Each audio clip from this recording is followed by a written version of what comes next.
गणतंत्र दिवस के 77वें वर्षगांठ पे हम सबसे पहले अपने देश की शान, अपने इस तिरंगे को सलूट करते हुए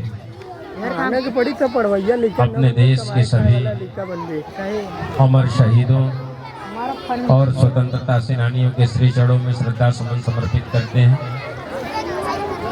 आज एसएस पब्लिक स्कूल के इस प्रांगण में हमारा पहला आगमन हुआ है।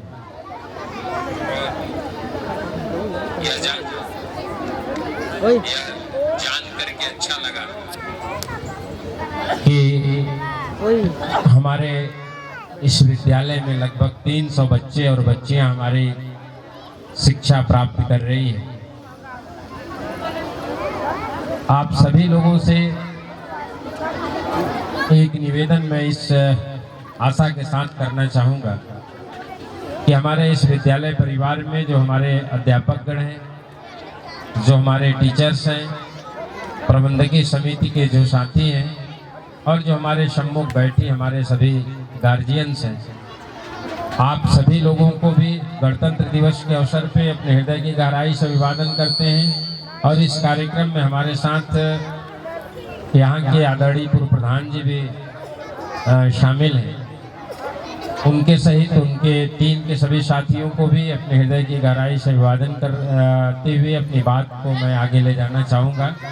मुझे लगता है कि आज का ये जो दिन है, ये जब भारतवर्ष का संविधान सन 1950 में अपने संविधान से देश चलाने के लिए लागू हुआ, उसी दिन 26 जनवरी का वह दिन सन 1950 से लगातार आज तक 77वीं बार आज हम वर्षगांठ मना रहे हैं।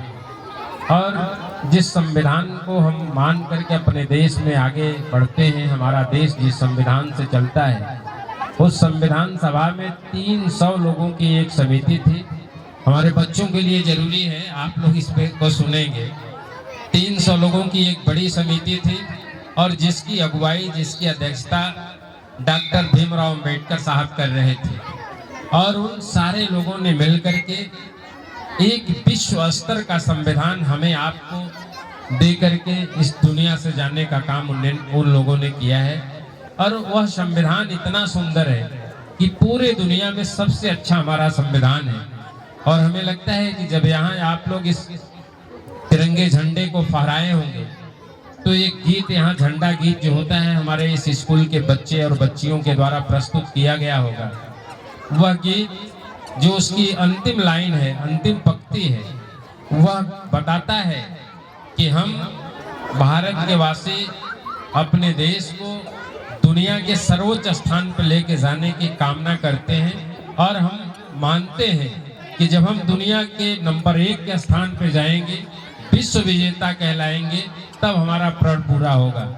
उसी को आधार मानते हुए हमारे देश के यशस्वी प्रधानमंत्री आदरणीय नरेंद्र मोदी की अगुवाई में चल रही हमारी एनडीए की सरकार ने एक संकल्पना किया है कि सन 1947 तक 2047 तक हम निश्चित ही भारत को विकसित राष्ट्र का स्वरूप देंगे और उस तरफ हम आगे बढ़ रहे हैं। मुझे लगता है कि जब आप इस लायक होंगे कि आप इस भारत में अपना सेवा प्रदान करने की स्थिति में आएंगे, तो हमारा देश इस दुनिया के नंबर 1 की स्थिति में पहुंचेगा और हमारा प्रण पूरा होगा। अर्थात हम आप लोगों से कहना चाहेंगे कि आप अपने अध्यापकों द्वारा बताए गए बातों को आत्मसात करें, उसको उस पद चिन्हों पे चलने का प्रयास करें, उसको अपने अंदर धारण करें और अपने जीवन में एक ऐसा क्रांतिकारी परिवर्तन लेके आएं कि आप हमारे इस प्रदेश को, इस देश को अपना सर्वोच्च न्यौछावर करते हुए हमारे देश प्रदेश की सेवा कर पाएं। इसी कामना के साथ कि हमारे इस विद्यालय से निकले हुए बच्चे निश्चित तौर पे आगे चल के हमारे इस प्रदेश को, इस देश को दिशा दिखाएंगे। और आदरणीय प्रधानमंत्री नरेंद्र मोदी जी का जो विजन है 47 तक विकसित राष्ट्र बनाने का, वह सपना आप साकार करेंगे। आप सभी लोगों को एक बार पुनः गणतंत्र दिवस की ढेर सारी शुभकामना देते हुए अपने देश के सभी अमर शहीदों और स्वतंत्रता सेनानियों के श्री चरणों में श्रद्धा सुमन समर्पित करते हुए अपने इस तिरंगे को सैल्यूट करते हुए अपनी वाणी को विराम देते हैं। जय हिंद, जय भारत।